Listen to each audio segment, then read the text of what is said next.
What is that deal that they have that even if you leave the group, you gotta pay? A 360? What? Yeah. Wait. Well, any deal. Whoa. All the money got to come back. All the money got to come back. But in particular deals, even if you just stop everything, like they start getting assets, and if you ain't making the money, we'll make it work. They get pretty fucking bad, dude. They get pretty bad. I started learning about bad deals once I got in them. For real? It's not like an apparent thing. They're like, hey, you want a bunch of money? Yeah. Like slavery, and the guys, these people own your life, your whole destiny. So I can upload a song, distribute. Yeah. Distribute is just the old word for upload. I can upload a song for less than $10. right. Y'all want 15% forever? Yeah. Are y'all crazy for crazy. pressing up? Because guess what they're doing on their end? The labels that are taking 15%, guess what they're doing on their end nowadays? Upload. And that's what they're charging you 15%. You can be uploading on these platforms: TikTok, YouTube, Instagram, Facebook, anywhere you can think of. You can be doing it for free. Percent for it. Biggest mistake I made probably just not, you know what I'm saying, being on top of my business in the beginning. And, having a good lawyer and reading contract, that's pretty much it. You know what I'm saying? Everything else is a lesson. You know what I'm saying? I learned from my lessons, but just business. Once I learned my business, I think I was good. You didn't read none of your contracts? No. Who read them? My lawyer. Is that the biggest mistake that I think a lot of artists Yes. My lawyer it was a conflict of interest. My lawyer was my manager lawyer. So if he gonna make sure he good, what you think he gonna do for me? Kind of like TLC, their lawyer was LaFace's lawyer. You know what I'm saying? So the lawyer playing both sides. So who we gonna trust? Not even trust. What side he gonna pick? You gonna pick Somebody gotta get the shit in. And is it gonna be the one that, he been with the longest, or the new guy? The new guy gonna get the shit in. They give you $100,000, you'll never see a record with a major. You'll never see a check from a major because they're gonna add all kind of stuff with it.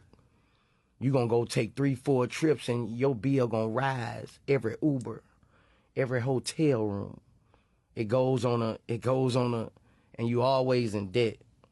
You be like, man, I sold this, but I'm in debt. Because it goes back to the label. It gotta go back to the label, and you don't know what they charging. All type of Yeah. You don't know what they charging these people. They can say, we had to get this lawyer for this for you, and the lawyer was $150,000. The lawyer probably was $10,000. Right.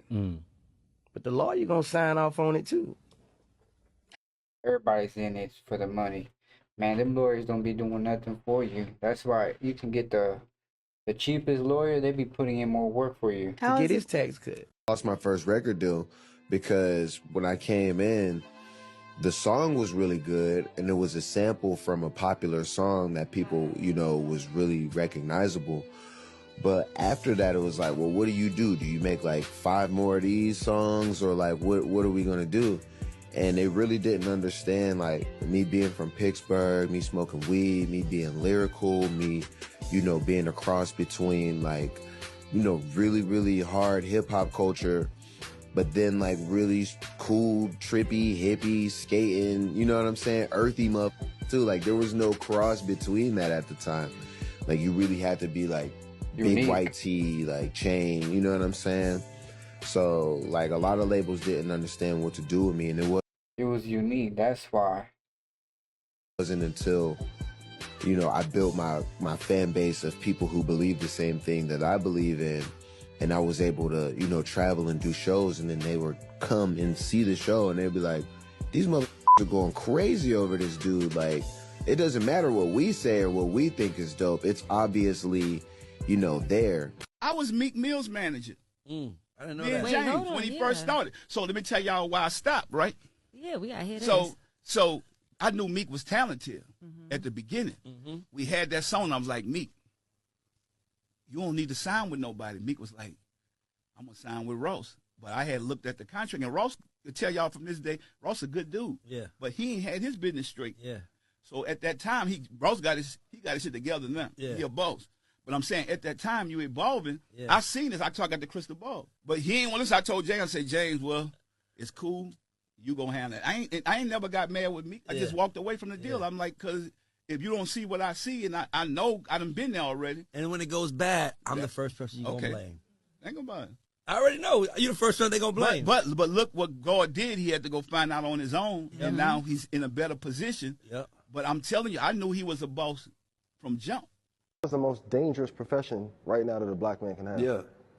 With some of the lowest pay. So even when those artists die, call up to the label and ask them, how much do you get in insurance money when an artist on your label dies? Yeah. They'll never tell you. But do you think all these black bodies are just going down and then the album does better, the merch does better, insurance money, publishing, where does that go? It's a dangerous game. On a label. I don't know why it keeps going in my brain that you're 18 years old and you get this $30 million check. Because I remember when you guys first came out too and watching how you spend money, and that was your whole thing, right? It's how you spend money and you have this and you have that. And I used to think they're gonna run out of money. Like nobody can spend money like that and not run out of money. I Like just was like, it didn't matter to me because I just felt like I didn't believe this shit was really happening to me for us to generate and have all this money. So I was like, fuck it, I'm about to go buy everybody cars. I went to the lot, bought 50 cars for all the homies. 5 you like savings account. Man, I ain't give a I ain't even think this shit was real. That's Honestly, crazy. Tell me if this. Bro said he didn't even think the money was real, but not only he was spending it on Bentleys for the whole team. Story is true, because this is a story I heard about you. Tell me if it's true. Somebody said that they went in your house. I'm not gonna say who it was, and that they saw on your mantle, like where people put artwork and vases, that you had $1 million in cash on your mantle. I always wanted to. I just had a. Is that a true story? I had a infatuation of sleeping on $1 million. So that's a true story. Yes, it's a true story. Unbelievable. So I used to just honestly walk around with it, keep it with me, go in my pride, just have I just had this. It's just a infatuation of having a lot of cash. So you know how people have like $1 million paintings on their fireplaces? You had like just $1 million cash there in my house. And you just mind you, I ain't nothing about 18, 19, no more than 20 years old. So I'm just young with a young man mentality. Come from a hell of a struggle. So for me, this shit was like a dream come true till I realized I ain't stunner. Yeah, I was gonna. The best way to get a record deal is to not try to get a record deal. Focus that energy on making amazing music. And now more than ever, there is an opportunity for you to have your music heard by more people than ever, you know, in the modern era of making music, like you were saying, T-Bone was saying. With so much music out there, people are going to respond to things that are great. And if you really hone your craft and you really work on making sure that your music is great and that you're out there wherever you are connecting with an audience on a local level, chances are that it can then boomerang with some help from, you know, labels like Atlantic to be able to take what you're doing on a micro level and push it. It's a whole snowball effect. You're going to start off with a small audience of 10 people. Those 10 people are going to be 25. And 25 people will be 100. Them 100 people going to tell other 100 people. It's a snowball effect, for real. You just got to take it slow. Slow motion is better than no motion.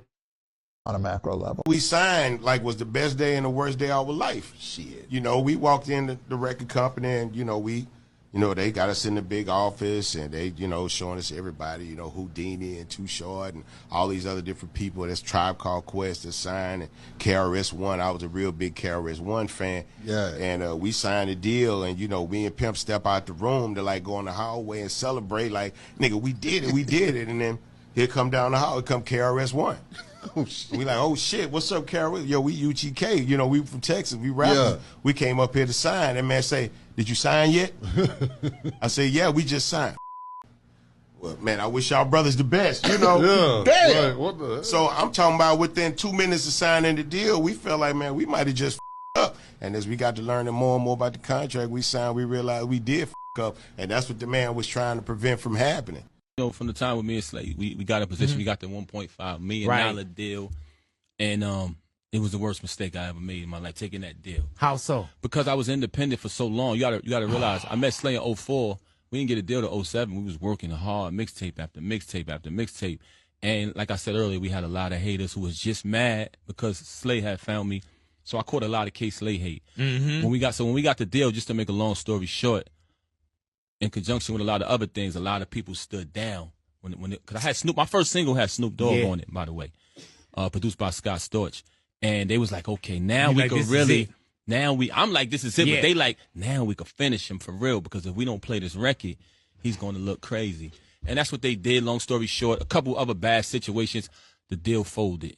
So I went back to the street. Every artist right now wants a distribution deal. They don't want a label deal. They want to own their masters. Some of these distribution deals are label deals in disguise. The distribution deals I see, it's a licensing deal that it might say it's a 10-year licensing deal. You own your masters. The artist feels great. 10 years, I'm going to get this back. But the fine print is this 10-year license is going to continue indefinitely for as long as you're unrecouped. Yes. And if you... So you got to wait 10 years, but if you don't make back that money, you're just going to continue to work for the debt.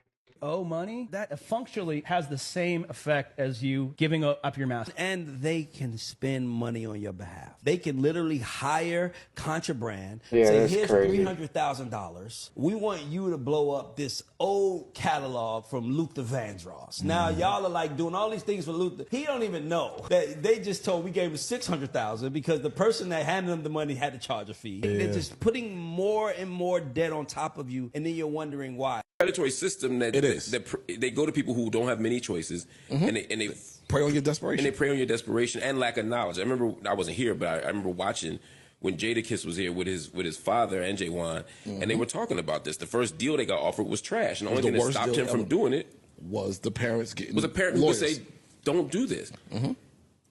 Interestingly enough, he ended up with a Bad Boy deal that ended up being trash. Even after that, but you heard what he told them. As soon as y'all got 18. You went and signed your own deal without us looking at it. Right. And it turned out to be a bad deal. The problem is for me, some people don't have that knowledge and just make their own choice. A lot of people take that first deal not knowing any better. And that's what I have issue. If everybody ended up in that second deal, that's on you. But see, now today, I'm only speaking today, I think if you end up in that first deal today, that's kind of on you. With all the information and stories we got now, you should be skeptical of any deal that comes across your desk. You should have it looked at money. It's the money, man. It's needing money. Course. It's needed an instant. And they hit you with I got a bag of money right here and a diamond chain for you, but you got to sign right now. This offer expires when I walk out the door. Niggas are going to sign. Yeah, I mean, that's capitalism. And so I guess that's what I'm saying. Value. Sounds more of like peer pressure to me. I hate that people are making bad choices, but I do got smoke for the companies too, because they could not do that. And they could still make a lot of money without fucking everybody. Then how would they benefit? How would they grow? How would they be able to get other, If Universal made half the money it made, it needs to. It would still be Universal. The money needs to go in the circle, to me. It needs to go in the circle so you can invest in more artists and do whatever you can do. And the game is there to be taken advantage of. People are there to be taken advantage of, whether so we like it or basically not. ethics don't play any role in business whatsoever. No. Everybody right now is trying to find a way, but the ones that the 90s and everything, we still understand what this is. We never left it. The new kids are in trouble because once it gets down to just this, you in trouble. Because now you got to be able to say your rhymes, and how you going to say it without the auto-tune, how you going to be able to make it work without the song.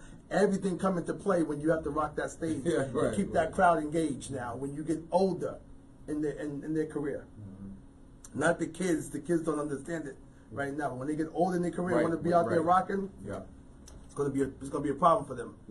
I tell them all the time, looking at the camera, to let them know too. I hope that people look at this too, to understand that when I tell kids they have to make music and won't be able to have a career, I hope they understand that. It's scary that when your years pass by and you get to not even close to our age, but close to ours, and then before it, when you're going to have to go to work, you're not going to be able to go to work and get a show, and people are not coming to watch you because you didn't make no music.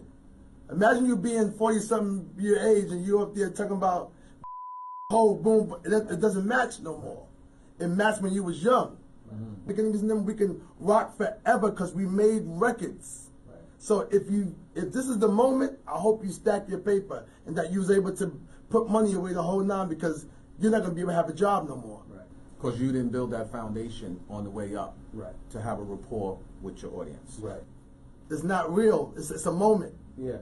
Not taking enough fun, but if you want to be able to do this, you better be secure right now. Go ahead, if you're new to the channel, don't forget to hit the subscribe button, like up the video on the way out. We're gonna see you on the next one.